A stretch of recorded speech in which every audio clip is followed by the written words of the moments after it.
The rain had been falling since dusk, thin and relentless, whispering against the windows of the old townhouse on Mercer Street. Daniel Rivers parked his car in the driveway, the wipers dragging back and forth like the rhythm of a tired heartbeat.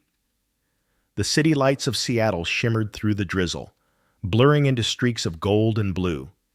He sat there for a moment, his hands resting on the steering wheel, watching the rain slide down the glass.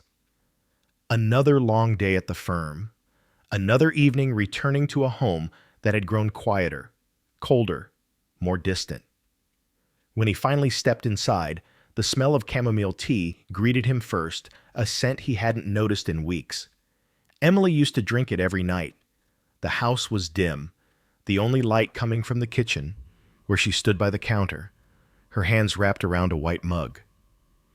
Her hair, a deep chestnut brown, fell loosely over her shoulders, and there was a strange stillness in her posture, as if she had been waiting for hours. "Hey," Daniel said softly, hanging his coat. "You're still up."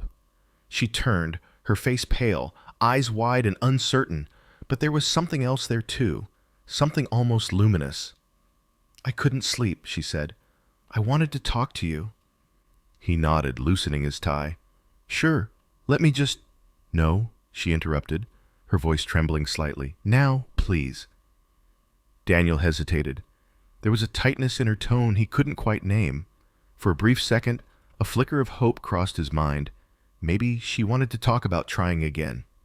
They hadn't spoken of children since the last miscarriage, since the doctor had looked at them with that practiced sympathy that made Daniel want to disappear. Emily took a breath, her fingers trembling as she set the mug down. "Daniel," she said quietly, "you're going to be a father again." The words fell between them like a fragile glass. For a moment, neither moved. Then Daniel blinked, the sentence settling into his chest, unfolding with slow disbelief. "What?" he whispered. She smiled a small, cautious smile, as if afraid of it breaking. "I'm pregnant. I just found out this morning." Daniel stared at her. Pregnant. The word echoed in his mind, warm and hollow at once. He felt something rise in him. Shock, joy, fear, all tangled together. Then he crossed the room, almost stumbling, and pulled her into his arms. For the first time in months, he felt her body against his, the familiar scent of her hair, the soft trembling of her shoulders. "Oh, Emily," he murmured. That's incredible." Her hands clung to his back, but she didn't say anything. When she finally pulled away, her eyes glistened. "I was scared to tell you," she admitted. "After everything that happened before." He touched her face gently. "Hey, it's okay. We'll be careful this time. We'll do everything right." She nodded, but there was something distant in her gaze, something flickering beneath the surface, a shadow he didn't yet recognize. They sat together on the couch, the rain murmuring outside. She talked about the doctor's appointment she had scheduled, about the vitamins she'd started taking. Daniel listened, his heart swelling with cautious hope. For a brief, impossible moment, he imagined the life they could have, a nursery painted in soft colors, laughter in the mornings, the echo of small feet on hardwood floors. But then, as she spoke, something small caught his attention. She mentioned how she'd been feeling ill for almost 2 months.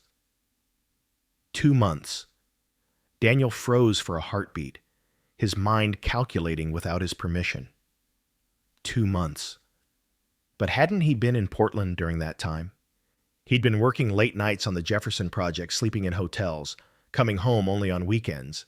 And those weekends, she'd been distant, exhausted, often claiming she needed to rest. He smiled faintly to mask the flicker of confusion. "So, how far along are you?" he asked, keeping his tone light. She hesitated. Just a breath, barely noticeable, but enough. "About 8 weeks," she said. 8 weeks. The words echoed again, cold this time. He tried to match that timeline with their last moments together. He couldn't. The numbers didn't fit neatly the way they should. "Daniel?" she asked softly. "Are you okay?" He blinked, forcing a smile that didn't reach his eyes. Yeah, just surprised, that's all." She leaned into him again, resting her head on his shoulder.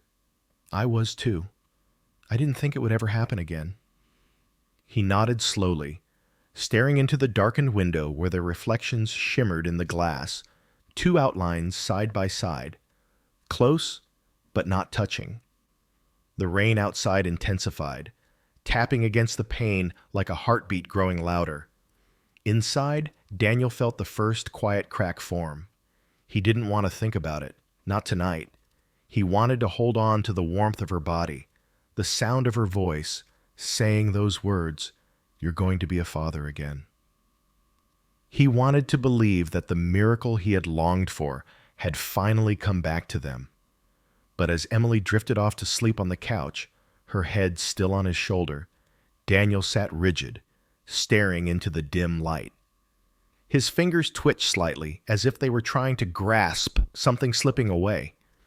In the kitchen, the faint hum of the refrigerator filled the silence. The clock on the wall ticked steadily, indifferent to the storm inside his mind. He thought of the nights she hadn't answered his calls, the weekends she'd spent visiting her sister, the subtle perfume on her coat he didn't recognize. Little things that hadn't mattered before now arranging themselves into a quiet, invisible pattern. The house felt colder suddenly, though the heater hummed on. Emily murmured something in her sleep, a sound soft and childlike.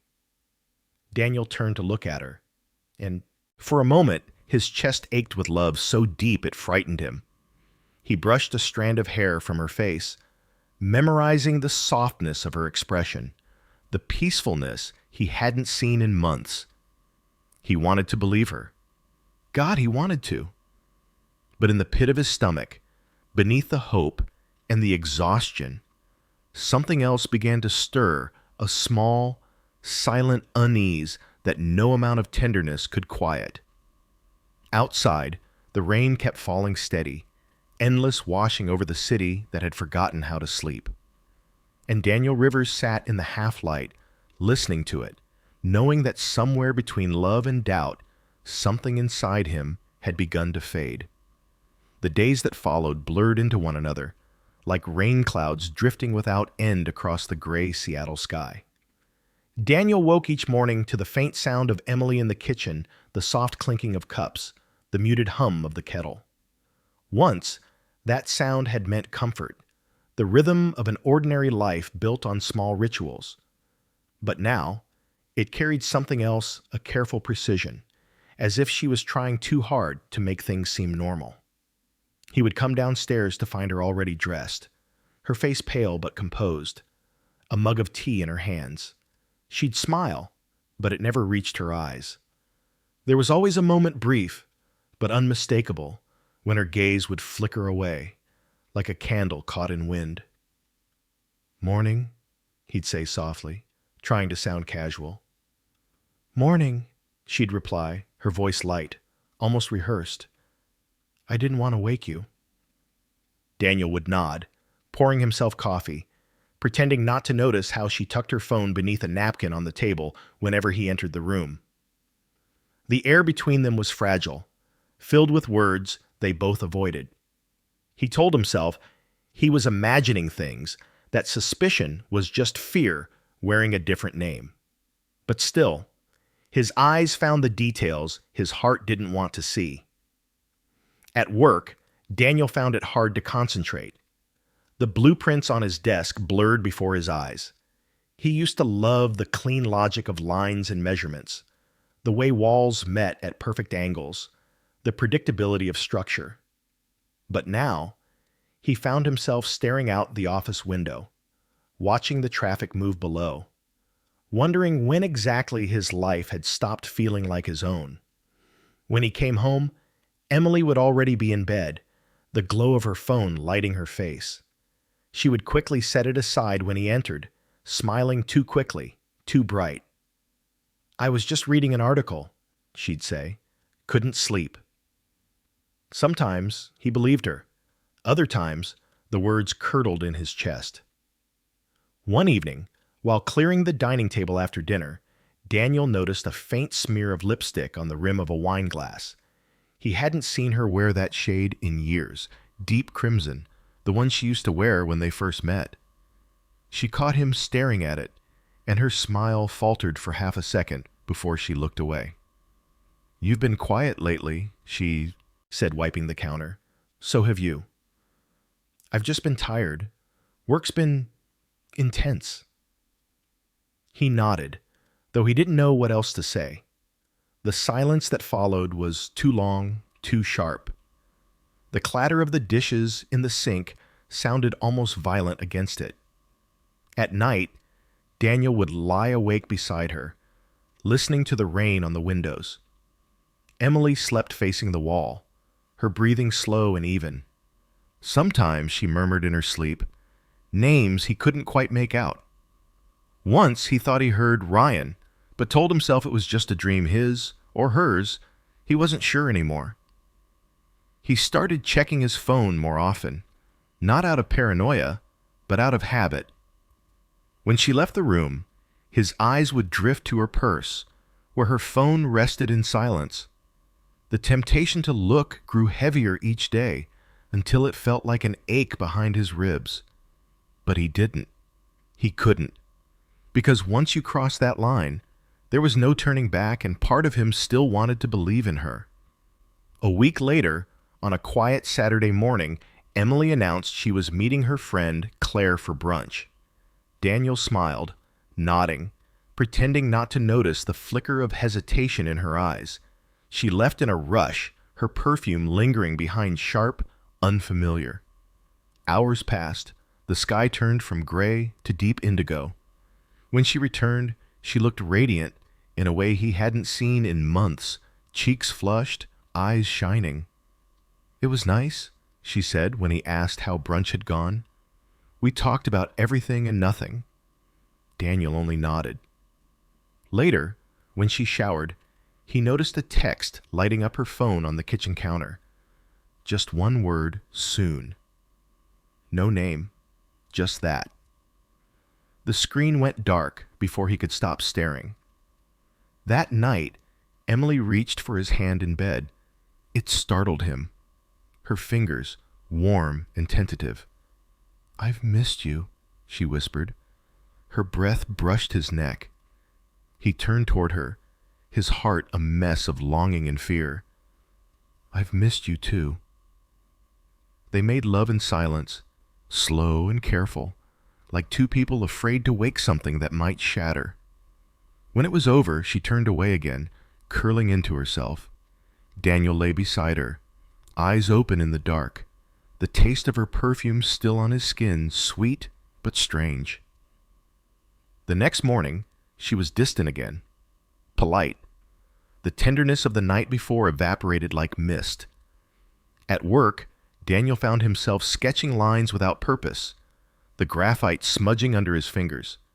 He drew the outline of a house, their house, but when he looked closer, he realized it had no doors, no way in or out. That evening he came home early. The house was quiet except for the faint sound of Emily's voice upstairs. He paused on the staircase. She was on the phone, her tone low, intimate. He couldn't make out the words, only the softness of them, the kind of softness that used to belong to him. He stepped back quietly, heart pounding. When she came downstairs minutes ago, later she was startled to see him. "Oh," she said, breath catching, "you're home early." "Yeah," he said evenly. "Meeting got canceled." Her hand tightened on the banister. "I was just talking to my editor." He nodded, though he didn't believe it. "Everything okay?" "Yes," she said too quickly. "Everything's fine." They ate dinner in silence. The clink of cutlery echoed through the room, almost rhythmic, like a metronome counting down to something inevitable.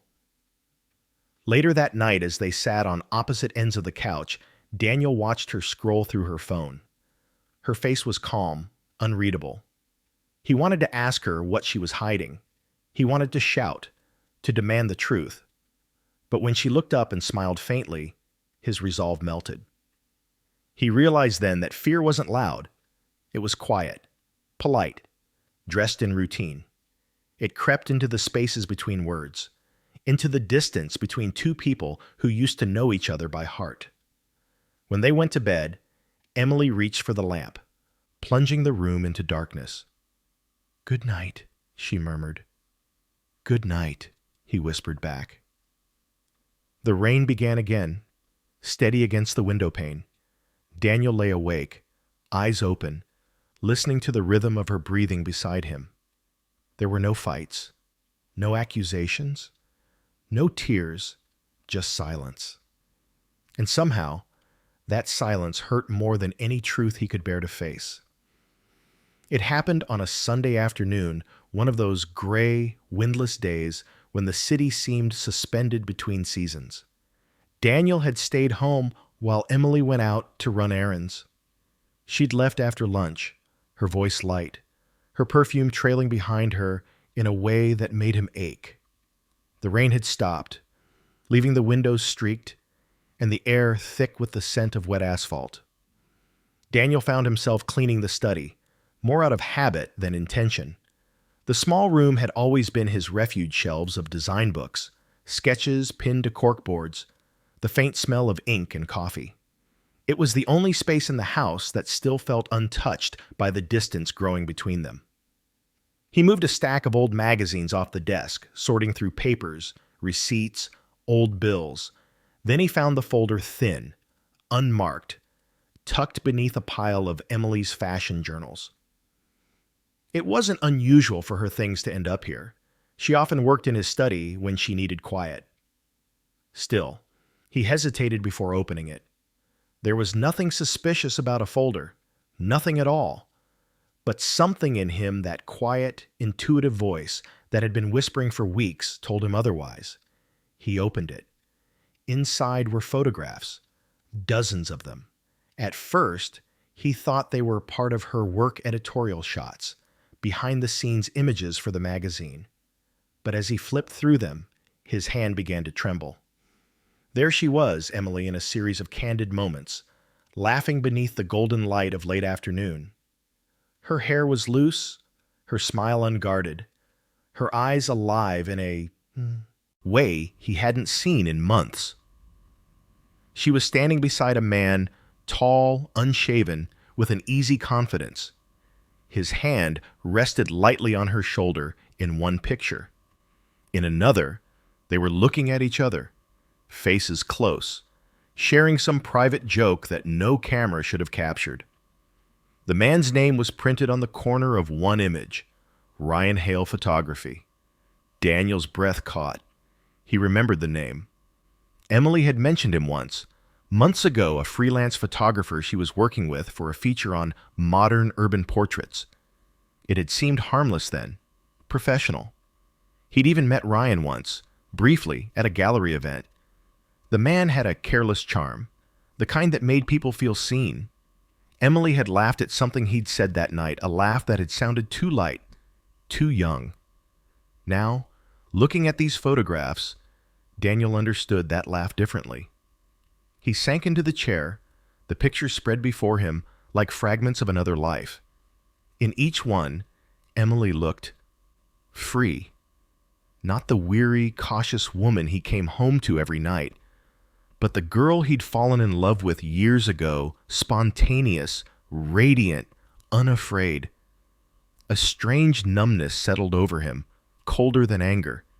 He traced her face with his thumb, the edges of the photo cutting slightly against his skin.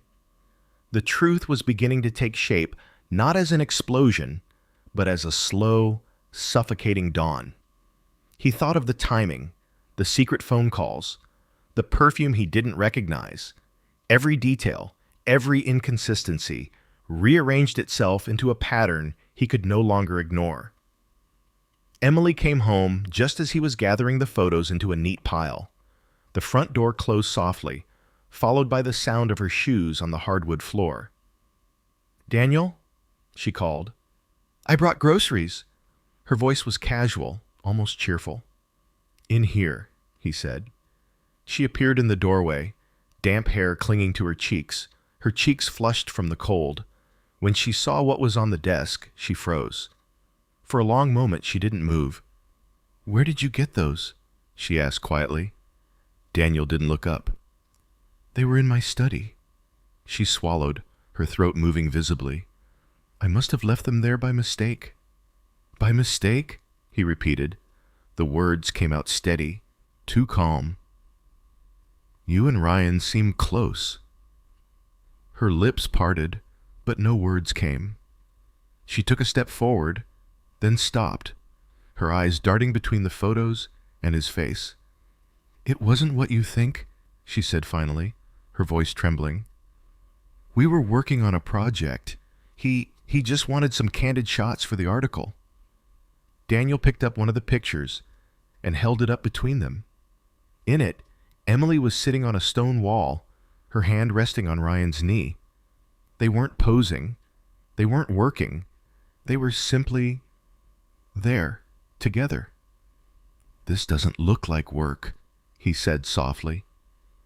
Emily's eyes filled with tears. "Daniel, please. I didn't mean for it to happen. I was lonely. You were gone all the time." He stood suddenly, the chair scraping back across the floor. "Don't," he said, his voice sharp but quiet. "Don't turn this into something about me." She flinched, her hands clasping together as if to keep them from shaking. "I'm not. I don't know how it started. He listened. He saw me. And I was weak." The confession hit him harder than anger ever could. For a moment, he couldn't speak. He simply stood there, breathing hard, the photographs trembling in his hands. "How long?" he asked finally. "Daniel, how long?" Her silence was answer enough. He turned away, walking toward the window. Outside, the sky was bruised with clouds, the first drops of rain beginning to fall again. Their reflections shimmered faintly in the glass. Two shapes, blurred and distant. "I thought we were getting better," he said quietly. "When you told me about the baby." His voice cracked. "For a second, I thought maybe life was giving us another chance." Emily's face crumpled. "I wanted to tell you. I tried, but every time I looked at you, I couldn't." He closed his eyes. "Because you knew it wasn't mine." The words hung there, heavy and final. Emily's breath hitched. She didn't answer, but she didn't deny it either. Daniel turned back to her. She was crying now, her hands trembling at her sides. "I never wanted to hurt you," she whispered. "I swear I didn't." He stared at her, the woman he had built his life around, the woman who once laughed with him under streetlights and dreamed of children they never got to hold. He saw all of it, the beauty, the ruin, the unbearable truth, and something inside him simply gave way. He gathered the photos into the folder and set it on the desk. "You already did," he said. Then he left the room, leaving her standing there among the fragments of what they used to be. Downstairs, the house was silent except for the soft ticking of the clock. Daniel sat on the edge of the couch, his hands clasped, staring at nothing. The sound of rain deepened outside, steady and unending. On the desk upstairs, a photograph still lay half buried under the others, the one where Emily and Ryan stood in a field of tall grass, sunlight tangled in her hair, both of them laughing at something only they knew. And though Daniel hadn't meant to see it again, it would stay with him, that image, that truth haunting him like a shadow that no light could erase. The rain had not stopped since the night Daniel found the photographs. It came in long, steady veils, drumming softly against the roof, filling the air with the scent of wet cedar and earth. The city outside seemed blurred, washed of its edges, as if mirroring the confusion inside his chest. For 2 days, Daniel barely spoke. He went to work, came home, ate in silence. Emily moved through the house like a ghost, her steps cautious, her voice small, her eyes swollen from crying, when she thought he wasn't looking. There was a heaviness between them, something raw and unspeakable that lingered in every room. On the third evening, he decided he couldn't carry it anymore. He couldn't pretend the air wasn't poisoned, couldn't keep walking through rooms filled with unspoken things. When he came home that night, Emily was in the living room, sitting by the window, staring out at the streetlight filtering through the rain. She was wearing one of his old sweaters, the navy one with worn cuffs, and she looked impossibly small in it. "Emily," he said, his voice low but steady. She turned, her expression fragile, as if she had been waiting for this moment and dreading it all at once. "Daniel." He stood in the doorway for a long time, his hands shoved deep into his coat pockets, trying to steady the tremor in them. He didn't shout. He didn't want to. Rage would have been easier than what he felt, this slow, suffocating grief. "Tell me the truth," he said finally. "All of it." Emily's lips parted, but no words came. She looked down at her hands, twisting the hem of the sweater. "You already know. I need to hear it from you." Her eyes filled with tears instantly. "Daniel, please, say it," he interrupted softly. "Say what I already know." The silence that followed was so complete that even the rain seemed to fade. Then, with a shuddering breath, she said the words that would stay with him for the rest of his life. "I was with him," she whispered. "With Ryan." Daniel closed his eyes, exhaling slowly. There it was, the truth, bare and final. No accusation, no defense, just the sound of something breaking quietly between them. "How long?" "A few months," she said, her voice shaking. "It started after the second miscarriage. I wasn't myself, Daniel. I was empty. Everything hurt. You stopped looking at me. You buried yourself in work. And I didn't know how to reach you anymore." He opened his eyes, meeting hers. "So you found someone else to reach for?" She flinched. "It wasn't like that. It wasn't planned. He was just there. He listened when I couldn't talk to anyone. I hated myself even then, but..." Her voice cracked. "But I needed to feel something again, anything." Daniel's jaw tightened. "And now you're carrying his child." Tears spilled over her cheeks. "I didn't mean for this to happen. I didn't even know until it was too late. When I found out, I thought maybe it didn't matter whose it was. Maybe we could start over." He stared at her, trying to find some trace of the woman he'd once known in the face before him. "You thought a lie could save us." Emily pressed her hands against her face, sobbing. "I was scared, Daniel. I thought you'd leave me if you knew." "I couldn't lose you. Not after everything." He sank into the chair across from her, his hands clasped, his voice eerily calm. "You already lost me, Emily. The moment you looked at someone else, the way you used to look at me." Her sobs filled the room, quiet, broken sounds that seemed to echo through the walls. Daniel sat still, watching her. He didn't move to comfort her, though a part of him ached to. He wanted to hold her, to tell her they could fix this, but the words refused to come. Because deep down, he knew some things couldn't be fixed. "Do you love him?" he asked finally. She shook her head quickly. "No, it wasn't love.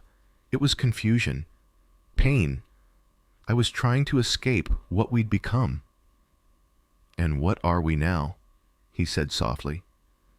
She looked at him, eyes red and wide. Two people who are still trying to find each other. Daniel wanted to believe her, but the distance between them felt vast, like standing on opposite sides of a broken bridge, calling into the wind. He thought of the years they'd spent together, the late nights on their apartment floor eating takeout, the plans scribbled on napkins, the endless conversations about the future they thought they'd have. He remembered how she used to press her nose to the glass during rainstorms, how she once said she loved the sound because it made the world seem softer. Now even the rain felt cruel.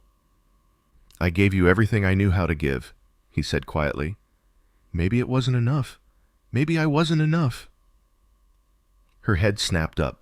"Don't say that. You were everything, Daniel. That's what makes this so—" She stopped, covering her mouth. "So unbearable." He looked away. "Then why did you destroy it?" "I don't know," she whispered. "I was drowning, and when someone finally reached for me, I didn't think I just let go." Daniel leaned back, exhausted. The clock ticked softly behind them, its rhythm steady and cruel. For a long time they said nothing. Emily sat with her face buried in her hands, her body shaking with quiet sobs. Daniel stared at the rain, his reflection faint in the window, a man he barely recognized. Finally, she spoke again, her voice barely audible. "Can you ever forgive me?" He didn't answer right away. Forgiveness. The word felt foreign, heavy in his mouth. He wanted to say yes, to believe there was a way back from this. But when he looked at her, he saw not just her betrayal, but the version of himself that had been lost because of it. "I don't know," he said finally. "I honestly don't know." Emily nodded slowly, tears slipping down her face. "I understand." Daniel stood, his movements deliberate, quiet.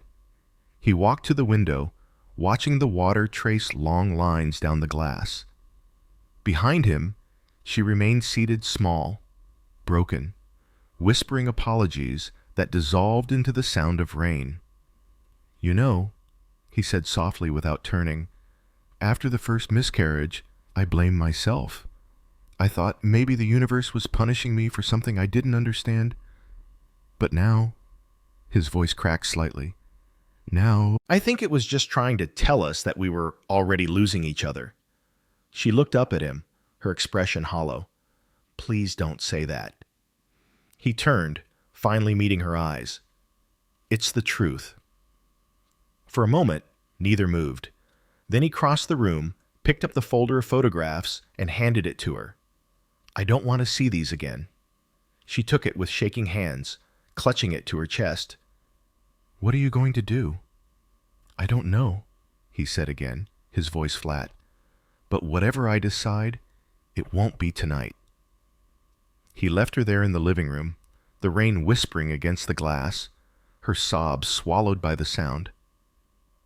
Upstairs, he closed the bedroom door behind him, sat on the edge of the bed, and buried his face in his hands. Downstairs, Emily cried quietly into the fabric of his sweater, her tears darkening the threads. And somewhere between the ticking of the clock and the endless rain, the life they had built together began to crumble, not with rage, not with violence, but with the quiet, unbearable collapse of love that had nowhere left to go. The days that followed blurred into one another, like pages soaked in rain. Daniel moved through them in silence, a quiet ghost in his own home.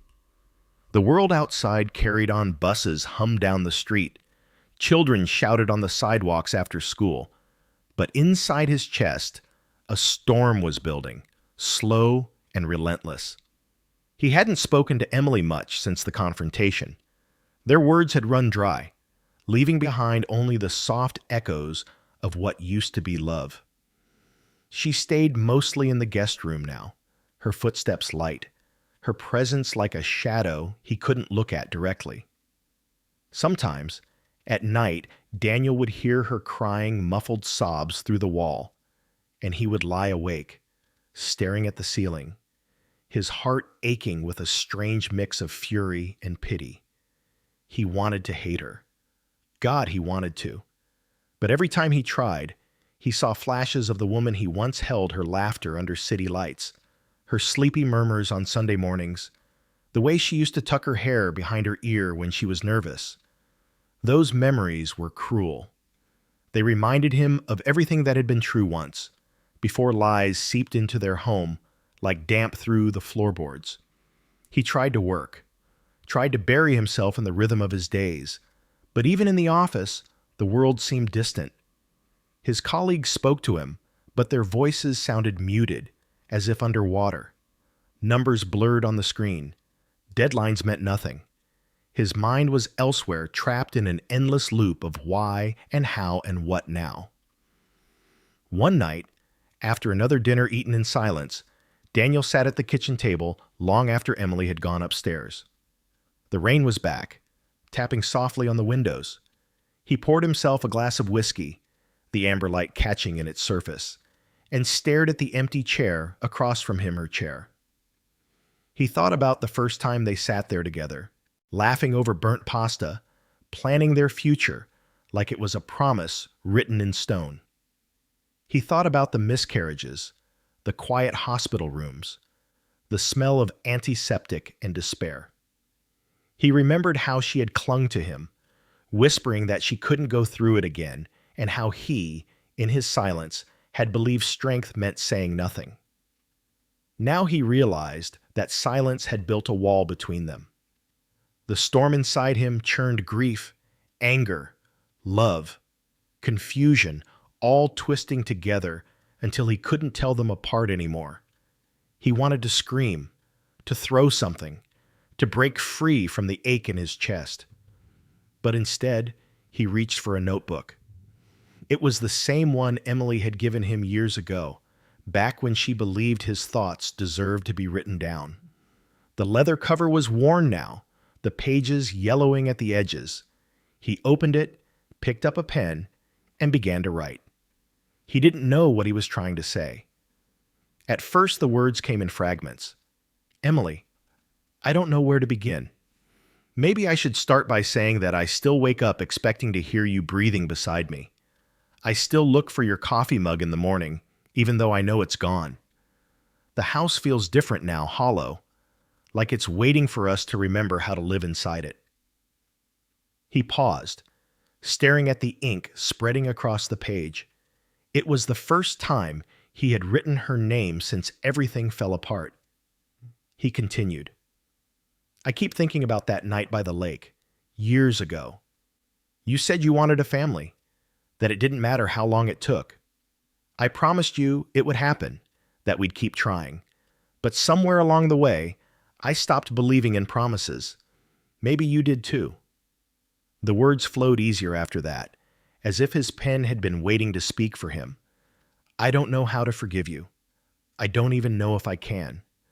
But I also can't forget the woman who used to draw stars on napkins or dance barefoot in the kitchen when the radio played your favorite song. I don't know where she went, Emily. I don't know when you became someone I couldn't reach. He stopped, reading the words over. They didn't offer comfort. They didn't even dull the pain. But they were real, and that felt like something. He closed the notebook, exhaled, and stared at the faint light flickering from the street outside. The wind howled softly, rattling the window panes. Somewhere upstairs, he heard a door creak. Her door. He wondered if she was awake, if she lay there thinking about him, about what she had done.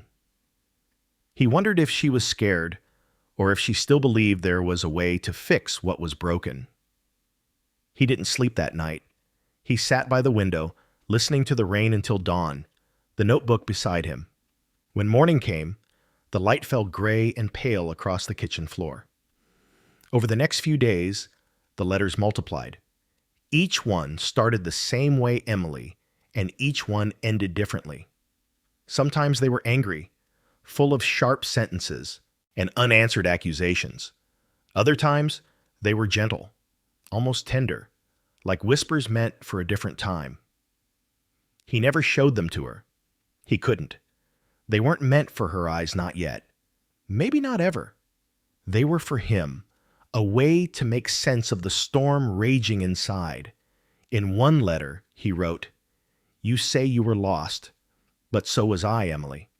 I just didn't stray. I buried myself in work because it was easier than facing the silence.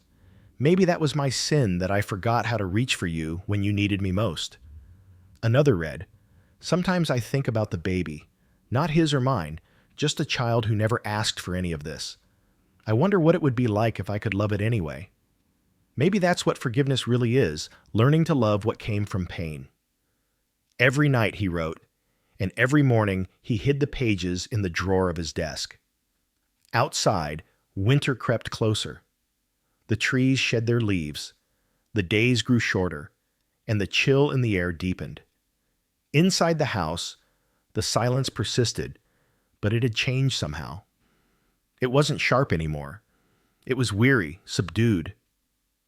One evening, as Daniel sat writing, Emily appeared in the doorway. She looked fragile, her face pale, her hands clasped around a cup of tea. "You've been quiet," she said softly. He didn't look up. "There's not much left to say." Her voice trembled. "Are you writing to me?" He hesitated, then closed the notebook slowly. "Something like that." She nodded, tears glinting in her eyes. "I hope someday you'll let me read them." "Maybe," he said, "when I know what they mean." She lingered a moment longer, then turned away. When she was gone, Daniel opened the notebook again and wrote one final line for the night. Maybe healing isn't about forgetting. Maybe it's about learning to live with the ache and hoping that one day it won't hurt quite as much. The rain began again, soft and steady. He listened to it for a long time, the sound like distant applause, not for victory, but for survival. And in the quiet rhythm of that rain, Daniel felt the faintest flicker of something he hadn't felt in weeks, not forgiveness, not peace, but the fragile beginning of understanding. The rain started before dawn, soft and steady, whispering against the windows of the small Seattle hospital. The sky was still the color of ash when Daniel parked the car, his hands trembling around the steering wheel. He sat there for a moment, watching the drops slide down the windshield, listening to the slow rhythm of the storm. He didn't know why he had come, or maybe he did. Habit, perhaps, or something deeper, something that still bound him to Emily in ways he couldn't name. When he finally walked inside, the hospital corridors smelled of antiseptic and coffee. The world there was hushed, voices low, footsteps careful. A nurse recognized him from the night before, nodded gently, and guided him to the maternity ward. Emily was already in labor. He could hear her before he saw her, that low, broken sound, half pain, half fear. His chest tightened. For a moment, he wanted to turn around, to walk out, to disappear into the rain and never look back. But then he saw her. She lay on the bed, her hair damp with sweat, her face pale, eyes clenched shut. The moment she heard his footsteps, she turned her head. Her gaze met his glassy, uncertain, full of the kind of exhaustion that sinks into the soul. "Daniel," she whispered, her voice trembling, "you didn't have to come." He swallowed hard, forcing his voice to remain steady. "I know." He stood by her bed, unsure what to do, what to say. His hands hovered uselessly before he finally took hers. Her skin was cold and damp, her grip surprisingly strong. The nurses moved around them, efficient and silent. Machines hummed softly. A monitor beeped. Time seemed to dissolve into the rhythm of her breathing, the rise and fall of her chest, the soft rain outside tapping on the glass. When another contraction hit, Emily gasped, her fingers digging into his palm. Daniel winced, but didn't pull away. He looked at her, at the woman who had betrayed him, the woman he had loved, the woman now bringing life into a world that would never quite belong to him. He could see the pain in her face, and beneath it, something else: fear, vulnerability, the quiet plea of someone who still wanted to be understood, even after everything. "Breathe," he whispered. "You're doing fine." Her eyes fluttered open, filled with tears. "Why are you here?" He hesitated. The answer felt too fragile to speak aloud. "Because once I promised I'd be." For hours, the world narrowed to that room, the rain, the beeping, her breathing, his heartbeat. The line between love and duty blurred until he couldn't tell which one kept him standing there. And then, just before noon, it happened. The cry, thin, sharp, impossibly new, broke through the air. Everything stopped. The rain, the noise, the ache in his chest, all of it seemed to hold still in that one pure sound. The nurse lifted the baby, small and red and trembling with life, and for a moment, Daniel couldn't breathe. He watched as they wrapped it in a soft white blanket. As Emily reached out with shaking arms, she looked at the child as if seeing light for the first time. Daniel took a step closer, not sure if he was allowed, not sure if he even wanted to. The nurse glanced at him, then at Emily. Emily nodded weakly. "Come here," she whispered. He hesitated, then moved beside her. The baby's tiny hand twitched. Its eyelids fluttered, and Daniel felt something break deep inside him. It wasn't hate. It wasn't even grief. It was something softer, crueler, a tenderness he didn't know he was capable of. The baby's cry faded into small, hiccuping breaths. Daniel reached out without thinking, his fingers brushing the child's cheek. The warmth of it, fragile, human, undeserved, hit him like a wave. Emily was crying now, silent tears slipping down her face. "I don't know how to do this," she whispered. Neither did he. But as he looked at her, at the way her arms trembled as she held the baby close, at the guilt and love mingling in her eyes, something inside him shifted. It wasn't forgiveness. It wasn't reconciliation. It was simply the recognition of their shared brokenness, of two people who had built something that didn't survive but still left pieces behind. The doctor murmured something about congratulations, but the word felt misplaced, too bright for the weight in the room. When they were finally alone, the rain had softened into mist. The light through the window was dim, silver gray, touching everything with a quiet melancholy. Emily lay back, exhausted, the baby asleep in her arms. Daniel stood at the window, staring at the world outside, the wet streets, the umbrellas passing by, the reflection of his own hollow face in the glass. He turned back toward her. "What will you name him?" She looked at the baby for a long time before answering. "Ethan," she said softly. "It means strong." Daniel nodded. "It suits him." "Do you want to hold him?" The question hung in the air like fragile glass. He hesitated, then stepped closer. She handed the baby over carefully, their fingers brushing. For a second, it felt like they were back in that hospital years ago, the first time they thought they might be parents. He held the child awkwardly at first, afraid he might break him. But when the baby stirred and settled against his chest, something inside Daniel went quiet. The chaos, the anger, the betrayal, all of it faded beneath the simple, undeniable truth that this small, warm life was part of her, part of what once was them. He didn't know if he loved the child. He didn't even know if he wanted to. But as the baby's tiny fingers curled around one of his, he felt the faintest flicker of connection, something pure, something terrifying. When he looked up, Emily was watching him. There was gratitude in her eyes, but also sorrow, as if she understood exactly what that moment cost him. He handed the baby back carefully, his hands shaking. "He's beautiful," he said, voice barely above a whisper. She smiled weakly. "He's yours if you want him to be." The words lingered in the space between them, an offer, a wound, a mercy. Daniel turned toward the window again, his reflection blurred by the rain. He didn't answer. Maybe there wasn't an answer. Some truths were too heavy for words. When he finally left the hospital that evening, the rain had stopped. The city shimmered beneath a pale light, every puddle reflecting pieces of sky. He walked slowly to his car, his hands in his pockets, his chest tight with something that felt like heartbreak and grace intertwined.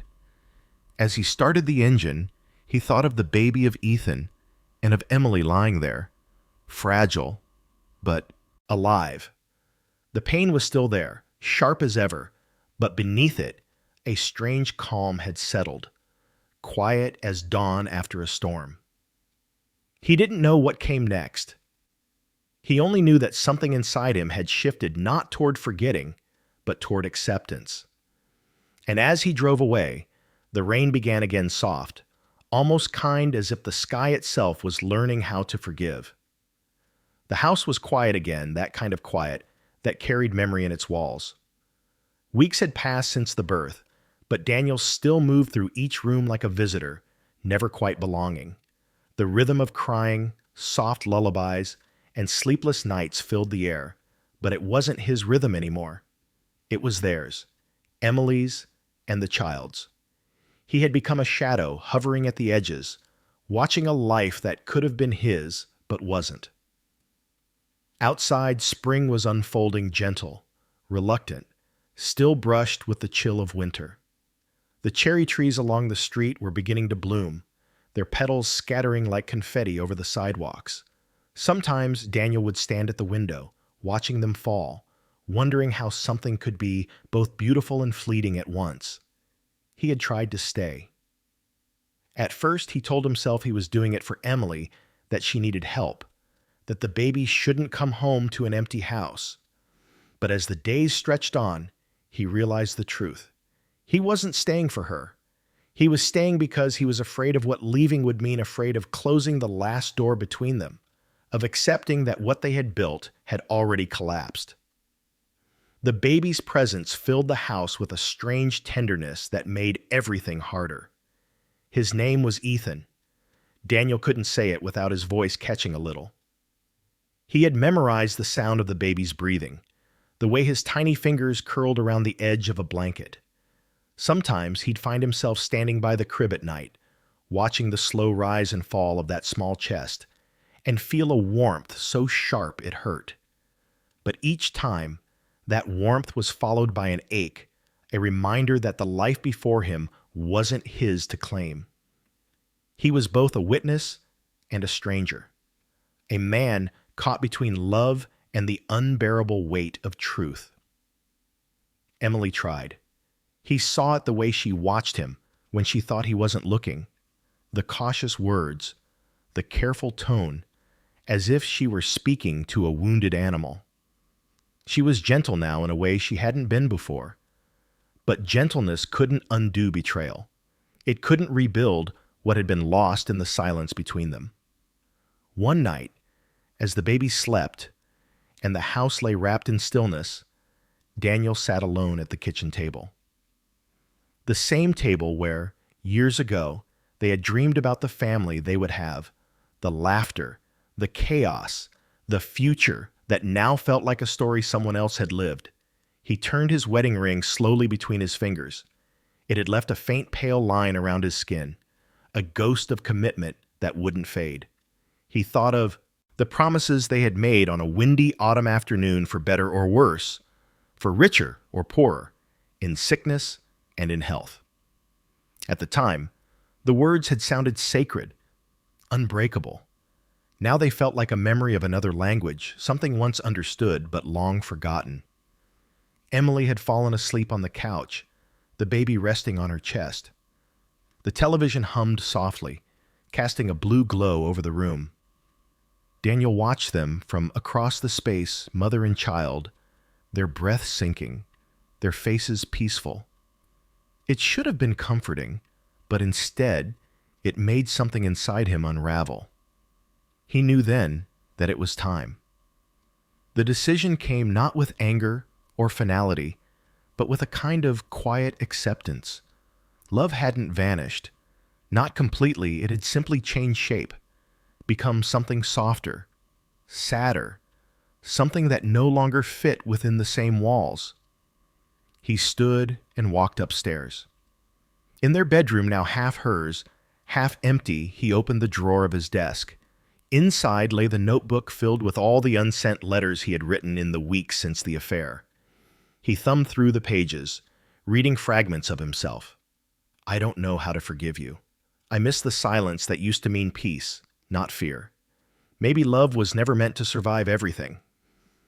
He considered leaving the notebook behind, but couldn't. It wasn't meant for her eyes.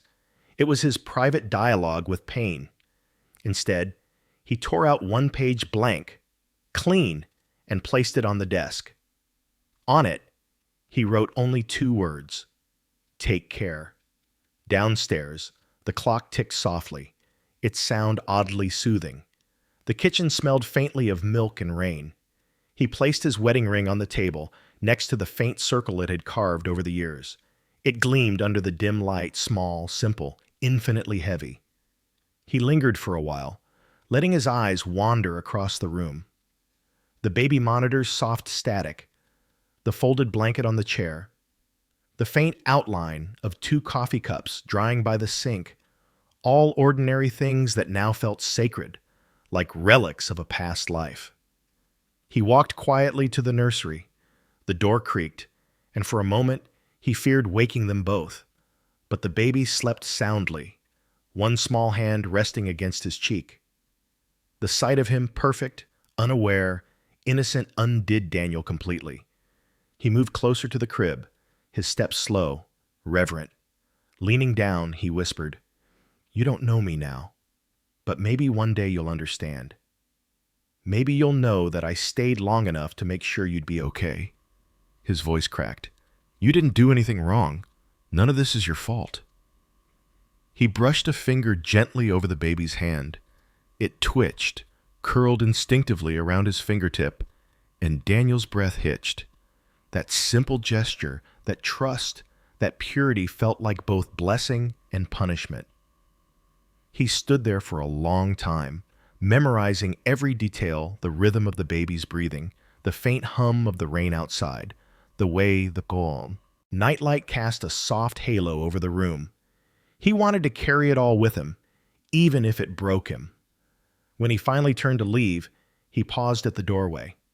Emily stirred on the couch downstairs, murmuring something in her sleep. He thought about going to her one last time, about saying goodbye properly. But then he remembered the look in her eyes that night she confessed the sorrow, the shame, the love twisted by regret, and he knew there were no words left that could make either of them whole again. He stepped outside into the early morning air. The rain had stopped, but the world was still wet, shining faintly under the first trace of dawn. The street was quiet, the cherry petals clinging to the hood of his car like small reluctant goodbyes. When Emily woke, the light was just beginning to fill the kitchen. She found the ring first, the glint of gold against the wood, the faint indentation it had left behind. For a moment, she didn't move. She only stared, the silence around her growing heavy, vast. Then she saw the note, 2 words, written in his careful, steady handwriting. "Take care." Her breath caught. The tears came without sound, falling onto the table where they once planned their lives. She picked up the ring, turned it in her palm, and closed her eyes. Upstairs, the baby began to stir, his small cry breaking the stillness. Emily wiped her face and went to him, her voice trembling as she whispered his name. Outside, the morning light spread slowly across the wet streets. Somewhere beyond that quiet neighborhood, Daniel was driving away, not toward peace, not yet, but toward the possibility of it. He didn't look back. Some endings, he knew, were meant to be witnessed only once. It was late autumn when the letter arrived nearly 6 months after Daniel left. The air in Seattle had turned brittle and gray again, the kind of cold that crept under the skin and lingered in the bones. The cherry trees that once framed the street outside their home now stood bare, their branches dark and skeletal against the pale sky. Emily found the envelope wedged between a stack of bills and advertisements, its off-white paper smudged slightly from travel, her name written in his familiar, steady hand. For a long time, she couldn't open it. Her hands trembled as she sat at the kitchen table, the same table where his wedding ring had once gleamed beneath the morning light. The ring was gone now, tucked inside a drawer upstairs, but its absence was still felt, like a missing heartbeat. Ethan was napping in his crib, the soft hum of the baby monitor whispering through the quiet. The return address was a small town in Oregon, somewhere near the coast. She imagined Daniel there near the ocean, perhaps, where the wind smelled of salt and rain. She had pictured him often over the months, walking along empty beaches, working with his hands again, maybe finding some version of peace that she could never give him. Finally, she tore open the envelope. The paper inside was thick, cream-colored, the ink slightly uneven, as if written in one sitting, without hesitation, without rewriting. She took a deep breath and began to read. Emily, I wasn't sure if I should send this. For a long time, I thought silence was the kindest thing I could give you, that leaving without a word would spare us both from reopening what had already been torn apart. But silence is heavy. It fills every space until you can't breathe. So I'm writing this not for answers, not for forgiveness, but for release. I've been living by the sea. The air here smells different. It's colder, cleaner, the kind of air that reminds you you're alive. I rented a small house, one of those places that creaks when the wind hits it. I work on restoring old furniture. It's strange taking something broken and trying to make it whole again. Sometimes it feels like penance, sometimes like prayer. There are mornings when I wake up and almost reach for you. Habit, I suppose. Then I remember. I remember everything, the nights we lost what we loved most, the silence that followed, the distance that grew until we couldn't find our way back. I used to think betrayal ended love, but I've learned it doesn't. It only changes its shape, makes it quieter, sadder, harder to hold. I don't hate you, Emily. I never did. The truth is, I think some part of me will always love you not the way it used to, but like an old scar you touch sometimes, to remind yourself where the pain came from. Emily stopped reading for a moment. Her vision blurred as tears welled in her eyes. She could almost hear his voice, calm, low, carrying that quiet steadiness that once anchored her through everything. She wiped her cheek and continued. I saw the ocean for the first time in years last week. I stood there watching the waves crash against the rocks, and I thought about us. About how love is a lot like the tide, sometimes gentle, sometimes violent, always leaving marks when it retreats. I realized that I had been holding on to something that no longer existed, trying to rebuild a house that had already burned to the ground. When I left, I didn't do it out of anger. I did it because staying would have turned me into someone bitter, someone small. I think love, the real kind, sometimes means walking away before it destroys what's left of your soul. And though it broke me to leave, I know now it was the only way either of us could begin to heal. I've thought about Ethan. I don't know if I have the right to. I don't know what my place is in his story, or if I have one at all. But I hope you tell him someday that he came into the world loved even by someone who wasn't meant to be his father. Tell him that when I heard him cry for the first time, it felt like forgiveness I didn't deserve. I hope he grows up kind. I hope he never learns to love with fear. And if he ever asks about me, tell him I was someone who once loved his mother deeply, and that even when everything fell apart, I still believe she was brave. Her tears fell freely now, soaking the paper. She pressed her hand to her chest as if trying to hold her heart together. The house was quiet, except for the faint crackle of rain beginning again outside. She read the final line slowly, each word like a pulse. I don't know if our paths will ever cross again, Emily. I'm not sure they should, but I want you to know that I'm not angry anymore. I think of you sometimes when the light hits the water just right when it turns gold, like the afternoons we used to spend sitting on the porch saying nothing. I think that's what peace feels like, not forgetting, but remembering without pain. Take care of yourself. Take care of him. And if there's ever a day when you stand by the ocean, maybe you'll understand what I mean, how love can end and still echo long after it's gone. Daniel. Emily folded the letter carefully, her hands shaking. For a long while, she didn't move. The rain grew heavier, tapping against the window like a steady heartbeat. She stared out at the gray horizon, her reflection faint in the glass. "Daniel," she whispered, her voice breaking. In the next room, Ethan stirred. She wiped her tears and went to him. The baby blinked up at her, his eyes wide and unknowing. She picked him up, pressing him against her chest, his warmth grounding her. Outside, the rain blurred the world into silver and white. She walked to the window, rocking the baby gently. For the first time in months, she didn't feel crushed by the silence. Instead, it felt like something had shifted, not healed, but softened. She pictured Daniel by the sea, wind tangled in his hair, the horizon endless before him. Maybe he was standing there now, thinking of her too. The thought didn't hurt the way it once did. She whispered, almost to herself, "I hope you found peace." Then she pressed a kiss to Ethan's forehead and closed her eyes. The rain kept falling, steady and sure, like forgiveness written across the sky. And in that moment between loss and memory, between what was and what might still be, Emily felt something she hadn't in a long time. Not joy, not closure, but the faint, fragile beginning of peace.